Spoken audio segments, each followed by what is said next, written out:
উড়োজাহাজের cabin crew থেকে সংবাদ পাঠিকা। এরপর চলচ্চিত্রে নাম লিখিয়েছেন চিত্রনায়িকা শবনম বুবলী। বসগিরি সিনেমা দিয়ে রূপালী পর্দায় পা রেখে এরই মধ্যে 2 ডজনের মতো চলচ্চিত্রে অভিনয় করেছেন তিনি। পার করেছেন 8 বছর। কিন্তু এখন পর্যন্ত কোনো চলচ্চিত্রেই নেতিবাচক চরিত্রে দেখা যায়নি বুবলীকে। এবারই প্রথম এমন একটি চরিত্রে পর্দা মাতাতে যাচ্ছেন এই নায়িকা। সিনেমার নাম পিনিক।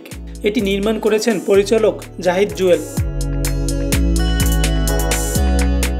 সম্প্রতি রাজধানীর পাশেই সিনেমাটির অ্যাকশন দৃশ্যের শুটিংয়ে অংশ নেন বুবলী।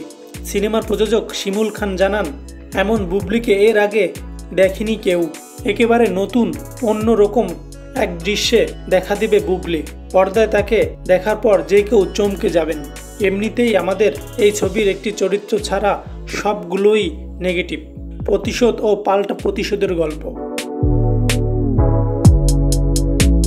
গেল নভেম্বরে কক্সবাজার ও রামুতে শুরু হয় পিনিকের শুটিং। সিনেমায় বুবলীর সঙ্গে জুটি বেঁধেছেন অভিনেতা আদর আজাদ। এর আগে তালাশ ও লোকাল নামে 2টি সিনেমায় শুটিং করেছেন তারা।